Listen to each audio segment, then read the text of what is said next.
今回は9路盤でのいろいろな打ち方についてお話していこうと思います。応用編になりますね。はい。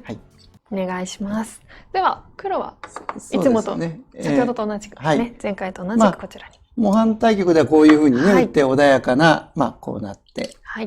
これは一番基本的な打ち方なんですけれども、いざ勝負となるとね、ここでね、いきなりこんなことをやったりするのは結構有力なんですよ。そうなんですか。これはちょっと近いので、黒もしっかり受けますか。そうそう。そうですね。こういう風になって、こんな感じになってくると、黒はこう地がありますよね。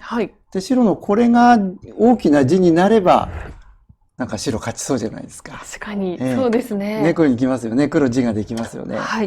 まだ白は地とは全然言えないのですが、もしこういう風に来た時に、白この辺に打つのが結構良くてね、なんとなくこれが働いてきそうな感じはしますよね。ちょっとこれからやってみましょうか。こうですよね。これはこう跳ねると斜めにご用心で、これは危ないですね。これはこう斜めになって、こうやって、これ取られたら、こちらの白の地がなくなりますので、ここはノビですね。次もね、こういうの跳ねるか伸びるかって、その辺がやっぱり勝負に影響しますね。そうですね。これは伸びときますかね。これ跳ねるとなんか切られて、ちょっと心配も多いですか。これ取りたいんだけど、こうやって取りに行くと、これ危ないですね。これが次、これで取られちゃうから、これちょっと困ったね。じゃあ、守りますか。こうやると、こっちも取られそうだしね。危ないですね。なので、その辺はね、経験を積んでくると、だんだんこの辺危ないかなって分かってくるんで、これはこんなもんかなと。で、今度こっちですね。ちょっとこちらが空いてるので。そう。これもこれじゃあ、白地が明らかに大きいですから、羽ですよね。自分が強い時は羽。で、こうですね。入れてください。入れません。じゃあ、ちょっと足を伸ばしていきますか。そうですね。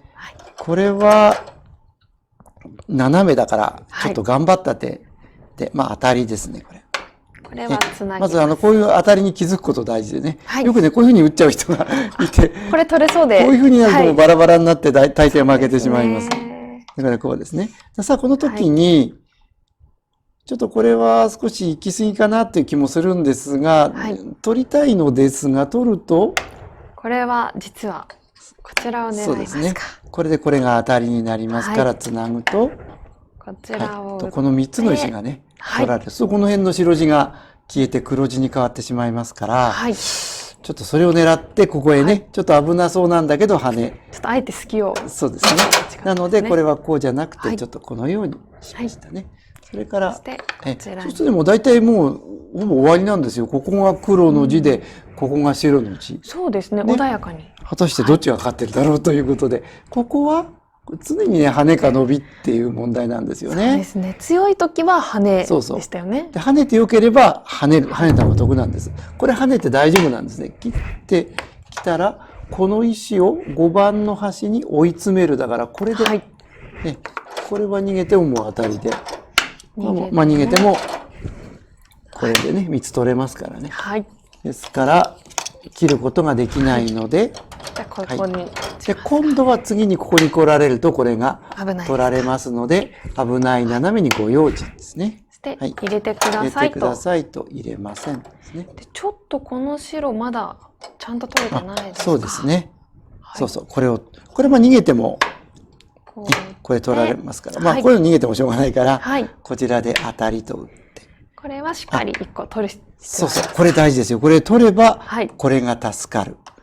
よくね、こういう石が当たりってなるとパニックになっちゃってね、こう逃げたりする人がいるんだけども、逃げたりすると、これで取られてしまう。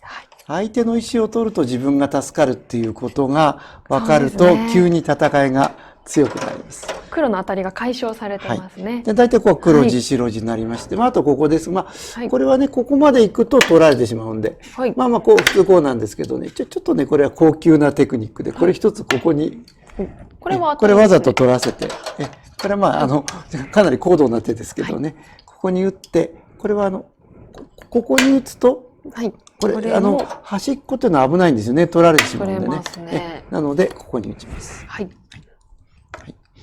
で、もうあんまり打つとこないから、まあこれは当たりつなぐでしょ。で、ここのところはまあ結局これ後で守んなきゃいけないから、黒が守ってこうなんですけども、先ほどこれ一つ打ったのは、これ次ほっとくとこれで、なるほど、逃げても取られてしまいます。これ取らせてないとこういう格好なんで、こういう格好だとここに来てもこれでこれが取れる。そうですね。この格好だとここに来られると困るから、黒がここに入れなきゃいけないから、ちょっとこれ取らせたのはね、この一つを減らすということで一目得してるという手なんですけども、これで終局ですよね。で、こことここにちょっと白2個、黒は2個取ってるんですね。そうですね。それじゃあこれ整地してみましょう。この結果、これ黒の地がね、これが 2×9 で18、これ24ですね。黒が24目、白がね、これ1、2、3×7 で20から1引いて20目。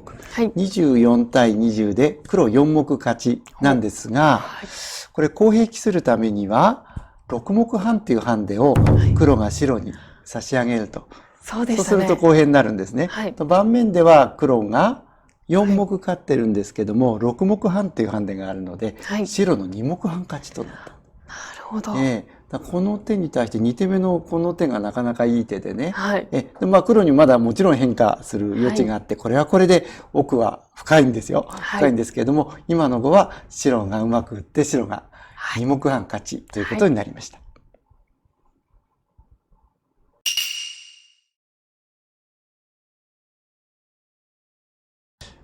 先ほどこう打ってこうなるっていうのをやりましたよね。これで黒が絶対勝てないかっていうとそういうわけでもないんですけどね。例えばこう打って、この時先ほどこう打って、こうなりましたね。そこに打たれちゃうとなかなか勝てないかもしれないんですけども、この時にこっち入りとかね、そういうことをすれば新しい変化になって、どう転ぶかわからないのですが、でもね、なかなかこの3つ並んだ厚みというのはね、結構強いんですよ。盤全体を使っていて、込みも効いてくるような。そうなんです。黒も大変かなという感じがするので、プロの棋士だと、こことかここから打ち始める人が多いですね。そうなんですね。中央から。そうですね。前に女流プロ9路盤大会っていうのがね、やりまして、このね、配信もしてますんでね、ぜひご覧いただきたいと思うんですけど、だいたいここから始まってたと思います。確かそうでしたよね。で、これ一番オーソドックスな感じがします。有力なんですよ。これでちょっとやってみましょうか。ちょっと入っていきますか。そうですね。そこで、じゃあ一番なんか自然にこう一間飛びとかやってみましょう。じゃあちょっとこの石が一人ぼっちなので、そうですね。まずは。こういうふうに打ったとして、これだとね、これ、白地はここに、これも白地ですよね。黒はまだ完全ではないんだけれども、もう一手ここに打つとね、ほぼこれ黒地と言っていいと思うんですけど、ちょっと入ってみます。入ってもね、こういう石を取るときには、懐を狭めよう。すぐね、生き死にの問題になりますよね。このスペースを、例えば、こういうふうに狭めちゃう。ちょっとじゃあしっかり止めていきます。で、こういうふうに狭めていくと。これも止めていきますか。ただ狭めても外側がちょっと少し薄いので、こういうところへ完璧にここ繋がってしまうと、これは先ほどの生き死にの話ね、前にやった生き死になんですよ。二つ目を作りたいですか。そこに打つと、ここに打てば死んじゃうんです。じゃあ逆をやってみますか。逆はここに打つと、離れた2つの目ができない。そこに打ったとしても、真ん中にね。一つしかこういうとこ空いていてもやがて詰まってきますから、これは死に石で離れた2つの目がないので、死に石で黒の地になってしまう。だから、もう入りにくいですね、これはね。ということは、黒にここに打たれた時点で、かなり大変ですね。黒地ができる。なので、白はでは、ちょっとずつ。こういうふうに、入れてください、入れませんで。入れてください、入れませんですね。なかなか侵入は危ない斜めにご用心ですね。こちら。狙ってください、入れません。これも危ない斜めご用心。危ない斜めにご用心と。それで、まあ、ここがまた次に切る手を狙っています。で、またこれがまた切る手を狙っている。それで、まあ、こんなところを塞いで、じゃしっかり入れてください。入れません。で、これ、ここでよく間違えるんですね。これで取られるっていうのをね、最初の頃は、うっかりするんです。石をね、4つで取れるっていうのはすぐわかるんですけども、相手の石がいるとね、ちょっとここにあるから大丈夫そうに見えるけども、これは守らなきゃならない。しっかり守りますか。これもそうですよ。同じようにね。これ次に。はい。取られますね。ここに来られるとこう取られますからね。はい。ここもしっかりつなぎます。ということになると、ここはまあ白の地と言っていいですね。で、これはもうちょっと入れないですよね。とてもじゃないけど。ですね。入ってもなかなか2つ部屋を作るのは。こんなとこ入ったってこういうふうに狭めていけばとても目というのは2つできませんから、黒の地と言っていいです。そうすると、これは数えられますよね。これ 9×2 で18、19、20。白は20目。黒は何目ありますか？これは、ちょっと石をずらしちゃいますと、ここが3区27、で、28、29、30、31です。はい。黒が31目ですね。31目、白が20目ですから、盤面で黒が11目勝ち。6目半っていう込みを引いても、黒の4目半勝ち。あ、これ楽に勝っちゃいましたね。そうですね。こんなに簡単に勝てるといいんですかね。やっぱり天元は有力ということなんですね。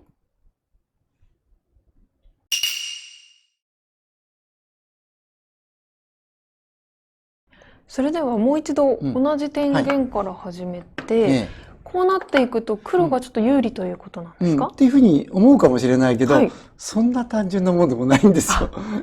先ほどはただこう囲い合ったので黒のが大きくなりましたけれども、実はね、これだとね、白にここに打ってくる手がいい手なんですよ。すごい。つまりね、白はね、こことこことに地作っちゃう。あ、欲張りですね。例えばですが、では一旦黒もしっかりと飛んでいきます。まあこれ同形ですからどっちでもいいんですけど、まあここ、とりあえずこの石を守ります。では、こちらを攻め。これね、そこに来たらこっちに打てば、なかなかこれ死なないんですね。なるほど。はい。それではこちらに。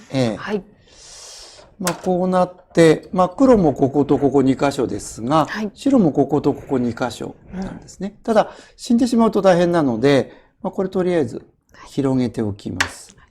でちょっとこちらを先にそうですね。攻めに行きますか。でこう押さえて。でこちらも。でこのようになればこのぐらいのスペースがあれば、まあギリギリですけど白は死ぬことがないスペースだと思いますね。それでは、この辺りでちょっと入れませんよと止めていきますか。そうですね。で今度はね。この白はまあ結構広いんだけど、やや隙もありますので、生きるときにはまず、懐を広げるってことですね。2線のところのスペースを広げる。そうするとここですよね。そしてね、まあこういうのの生き死にって難しいですね。ちょっと広くも見えますが。広いけれども、いろいろこれも隙もあるので、ここに打っときましょう。ここに打っとけばこれ手堅いですよね。こういう斜め。これね、猫の顔って言うんですよ。こういう。猫の目と鼻で、ちょっと横向いてますけどね。この猫、こっちにも猫がありますけど、こういう形ができると目が作りやすいんです。これだとね、この石は、まあ死なない。安心ですか。これも死なない。で、このようにね、2箇所で、こことここで2箇所で、まあある程度の地を持って収まってしまうと、6目半の込みがあると大抵白が有利になるんですよ。そうなんですね。込みが効いてきますか。そうなんです。ちょっとこの後打ってみますか。では、まずじゃあ、そうですね。それは大事なところですね。で、これは押さえて当たりです。で、こうなると、当たりをしっかり守ります。これ大事なことで、次にここに来られると、この石が危なくなりますので、白はね、まあ、普通はこう繋ぐんですけどね、こういうふうにしておいた方が目ができやすいんです。ここに一つ、ここに一つ、離れた。こちらですと、そうですね。この時に、ここに打てば、ここに目で、ここに目2つあれば、2部屋作るってことが大事ですね。で、これで、ここまで来たらこれで、これ取れますから、やっぱりここに1部屋できるから、2部屋できると。ということで、じゃあこれを白はしっかりとも生きてますね。しっかりしましたね。では、こちらを狙っていきますか。そうですね。いろいろね、気をつけなきゃいけないんだね。ここも次にほっとくとこれで取られますので、ここに打ちました。さあ、では、そうですね。もう寄せですね。はい。黒地をしっかり、入れてください。入れませんで当たりなので。はい。ただ寄せなんですけれども、気をつけないと、この石がね、また黒からこう当たり、これ当たりでしょ？はい。こう繋ぐようなことだとまだ大丈夫だけど、こういうふうに狭まってくるとだんだん危なくなってくるんですよ。そうですね。で、中に手を入れるようになると地がどんどん減っていきますからね。ここはね、一目のことのようだけれども、全体の生き心の絡みがあるので、それ以上に価値があると。ここにしっかり。じゃあ、もうそこが、そこなんとなくここを増やして、こっちも増やしてますからね。はい。もう寄せで、はい。白はほら、目が2つ。こっちも目が2つ。まあ、黒は全く心配ないですよね。はい。はい。そこで、これですね。はい。これは、これが、これもしっかりとめます。入れてください、入れます。これよくできますね。入れてください、入れませんで、当たりなのでつなぎます。その時、この斜めが危ないっていうのを気がつくといいですね。はい。じゃあ、ここ守らないといけない。ほっとくと、ここに来られて当たり逃げる。はい。逃げる当たりってやってると、これが取られてしまうということで。取られたら取られるので、じゃあ、このあたりしっかり守っておきますか。そうですね。まあ、これ普通こうやるんですけども、これでも守れてるんです。ここに来たら、これは取れますね。こう取れますので、守って。まあ、この方が、これよりもちょっと字が、なるほど。若干ですけども、字が多いかなと。はい。最後の方はね、そういう危ない斜めとかっていうのがいっぱい出てくるんですよ。はい。で、そういうところをちゃんと打てるようになればね、かなり強いと言えます。ここに来ました。これも、この3つ狙ってます。これもしっかり、つなぎます。で、ここに来ました。今度これですね。はい。怖いですね。霧が。今自然に打ってますけどね、こういうところがちゃんとすぐに分かるようになれば、級で言うとね、1桁の級ですね。10級より上で初段を目指せるっていうレベルになるには、まずこういうところがスッと打てるようになること、とても大事です。そして、それでここは入れてください、最後は。入れませんよと。はい。で、こちらですか。はい。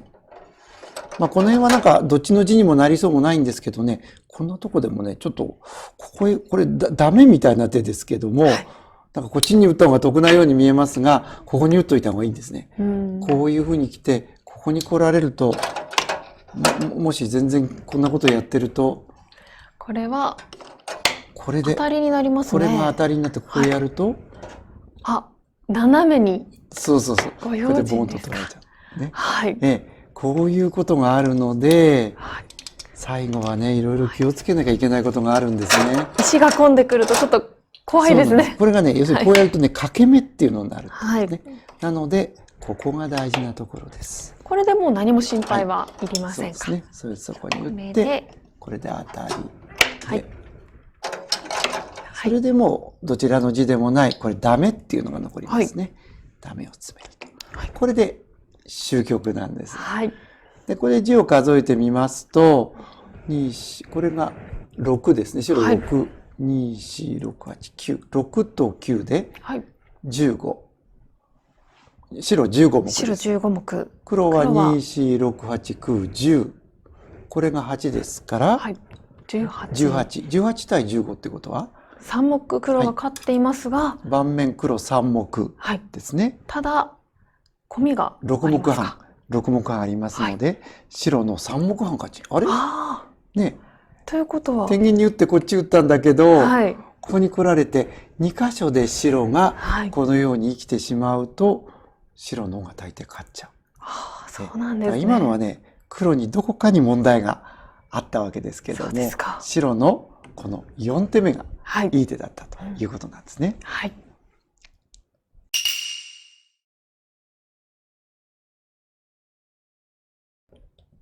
それでは何か黒対策あったりしますか？そうですね。まあ天元、これが悪いってことはないんですね。はい。で、先ほどこうなりまして。で、先ほどね、こうやった時にここに打つのがなかなかいい手でね。はい。まあ2つの白のどちらか取るのは非常に難しくなるので、黒が大変かなという感じなんですが、ここに打つ。ここですか？まあいろいろあるんですけどね。ここに打ってる方が良さそうですね。はい。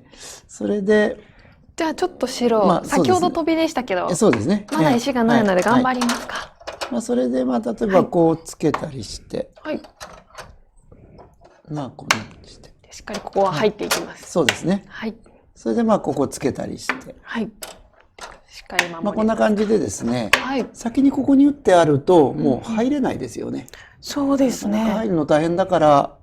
さっきは確かにここになかったので、こう侵入できましたが。そうなんですよ。やっぱり広すぎてね、模様に芯が入ってないからね。はい、芯がちょうどいいとこ入ってるから、ここも入れないでしょ。はい、ここちょっと入ると。それ入ってもこことかやって、こういうふうにされるとこれとても生きられませんからね。スペースが足りませんね。ないので、はい、こっち側どう入っていくかですけども、これもあんまりここ3とか入ってもね、はい、この辺まで来ちゃうかな。これもちょっと、怖いですね。